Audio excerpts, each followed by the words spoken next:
So hello guys, আসসালামু আলাইকুম। Agro take বিডির পক্ষ থেকে আপনাদেরকে জানাচ্ছি শুভেচ্ছা অভিনন্দন। আপনি যদি আমার চ্যানেলের নতুন দর্শক হয়ে থাকেন তাহলে অবশ্যই চ্যানেলটি সাবস্ক্রাইব করুন, কারণ আজকের ভিডিওটা হতে যাচ্ছে অতিরিক্ত ইন্টারেস্টিং।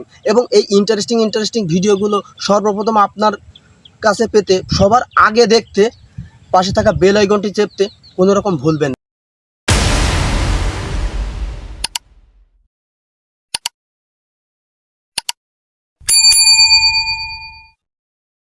না। তো চলুন আমরা মূল আলোচনায় ফিরে যাই। মূল আলোচনার বিষয় অবশ্যই আপনারা থাম্বনেলটা দেখে এসেছেন। আজকে আলোচনা করব বেগুনের মোজাইক ভাইরাস বা পাতা হলুদ হয়ে যাওয়া যে রোগটা, ওইটাকে বোঝায় মোজাইক ভাইরাস। তো এইটা কেন আসে বা কিভাবে হয় এটা জানবো, এবং কি ব্যবহার করলে এটা ভালো করা যাবে এবং কি ব্যবহার করলে এটা আদৌ জমিতে আসবে না। তো আমার পিছনে যে বেগুনের প্রজেক্টটা দেখছেন, এই পুরাটা প্রজেক্টটি আমি গত অগ্রহায়ণ মাসে এই বেগুনের প্রজেক্টটা চাষ শুরু করছিলাম। তখন থেকে আমি যাচাইকৃতভাবে আমার যাচাই করার জন্য আমি চেষ্টা করে যাচ্ছি যে জেমিনি ভাইরাসটা যেন আমার জমিতে নাই আসে। তো সেইটার জন্য আমি চেষ্টা করতে এক পর্যায়ে সফলতাই অর্জন করছি। আর কীভাবে সফলতা অর্জন করছি সেইটা আপনাদেরকে আমি জানানোর জন্যই ভিডিওতে আসছি। আপনাদের সময় করে আপনারা অবশ্যই ভিডিওটা দেখবেন, কথাগুলো শুনবেন। আর যদি আপনার ভালো না লাগে, যদি এতটুকু সময় আপনার না হয়, যদি মনে করেন যে না এত কথা শোনার সময় নাই, তাহলে আপনি ভিডিওটা স্কিপ করে চলে যেতে পারেন। আমার কাছে সোজা সাপটা বাংলা কথা। তো প্রথমে আপনাদেরকে জানতে হবে যে বেগুনের এই মোজাইক ভাইরাসটা কি দিলে আসলে ভালো হয়, কি ব্যবহার করলে ভালো হয়, কি বিষ স্প্রে করলে ভালো হবে। ছত্রাকনাশক, কীটনাশক, নাকি বালাইনাশক, নাকি ব্যাকটেরিয়া নাশক, কোনটা, কিভাবে? তো আমি এই বিষয়ে যদি কথা বলতে চাই তাহলে প্রথমে আপনাদেরকে বলবো যে আপনারা দয়া করে কোনো কোম্পানির কোনো এই জেমিনি ভাইরাস প্রতিরোধক বা কেউ আপনাকে সাজেশন দিল যে কোনো এটা দিলে আর হবে না, কেউ আপনাকে সাজেশন দিতেও পারে যে এই জিনিসটা ব্যবহার করলে আপনার জমিতে মোজাইক ভাইরাস আসবে না, আপনারা দয়া করে কোনো রকম কোনো কীটনাশক, ছত্রাকনাশক, বালাইনাশক, যে কোনো একটা ব্যাকটেরিয়া কোনো কিছু ব্যবহার করবেন না। বিশেষ করে জেমিনি ভাইরাসের জন্য একটা টাকাও খরচ করবেন না। আমি একটা টিপস দেবো, এই একটা টিপস ফলো করবেন। আপনার জমিতে যদি জেমিনি ভাইরাস আসে, আমার চ্যানেল থাকছে, আপনি চ্যানেলের কমেন্ট বক্সে এসে আমাকে একটু গালি দিয়ে যাবেন।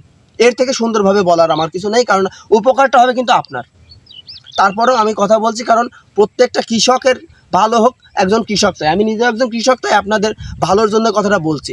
আমি কিভাবে আমার জমির এই জেমিনি ভাইরাসটা এতদিনও পর্যন্ত, অগ্রহায়ণ থেকে আবার অগ্রহায়ণ আসতে চললো, এতদিন পর্যন্ত আমি কিভাবে প্রতিরোধ করে রাখছি আর কিভাবে আমার জমিতে আবারও আক্রান্ত হয়েছে, এই বিষয়টা আপনাদের সামনে তুলে ধরবো। তো এই বিষয়টা হচ্ছে, আমি প্রথম থেকে আমার জমিতে কীটনাশক পোকা, জমির পোকা মারার ঔষধ যেটা, সেইটা ব্যবহারের থেকে বেশি নজর রাখছিলাম আমি জমির জাপ পোকার উপরে, থ্রিপস, মাকড়, এগুলোর উপরে।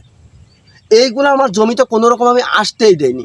অনেক বেগুন চাষি জানেই না যে আসলে থ্রিপসগুলো কী রকম আকৃতি ধারণ করে, কোথায় আসে, কিভাবে বসে।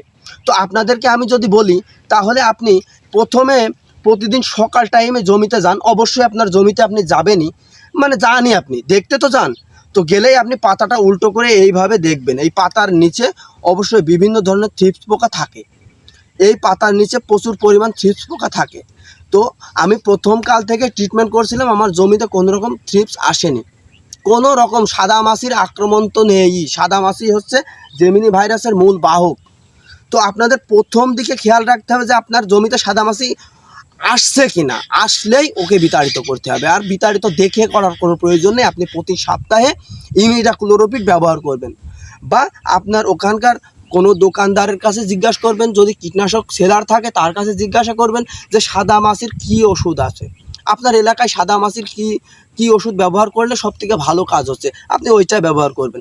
আপনাকে যদি আমি সাজেস্ট করি যে কী বিষয়ে আমার জমি সাদামাছি দূর হয়েছে, সেইটা হচ্ছে প্রথমত অরিয়ার। এই অরিয়ার দিয়ে সাদামাছিটা অনেক সুন্দর দমন হয়।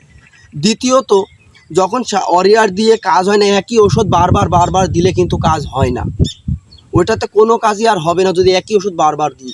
তাহলে আমি পাল্টায় যদি দিতে যাই, তাহলে হয়তো কোনো দিন একবার প্যানেল দিছি, প্রতি লিটারে 1 গ্রাম হারে প্যানেল দিছি, তারপরে আবারও পরিবর্তন করে প্যাগাসাস দিছি একদিন, প্রতি সপ্তাহে একদিন দেওয়া লাগে।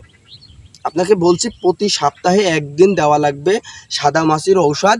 এবং এই সাদামাছির ঔষধ এই যে প্যানেল দিছি প্রতি লিটারে 1 গ্রাম হারে, প্যাগাসাস প্রতি লিটারে 1/2 গ্রাম হারে।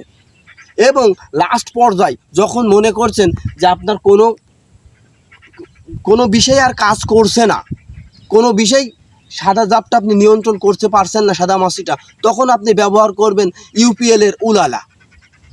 এই উলালা আপনি আপনার কীটনাশকের ঘর থেকে সাজেশন পাবেন, উনি যেরকম বলবে সেরকম অনুযায়ী আপনি এই কীটনাশকটা ব্যবহার করবেন। আর যদি কোনো ঘরওয়ালা সাজেশন পছন্দ না হয় তাহলে আপনি কমেন্ট করবেন, অবশ্যই আপনাকে আমি জানিয়ে দেব। তো ভাই, এই জেমিনি ভাইরাস বা মোজাইক ভাইরাস এটা যদি জমিতে আক্রান্ত হয়, ওই গাছটা কোনো রকমই আর জমিতে রাখবেন না, তুলে ফেলে দিবেন। তো আপনার জমিতে আর আসবেন না।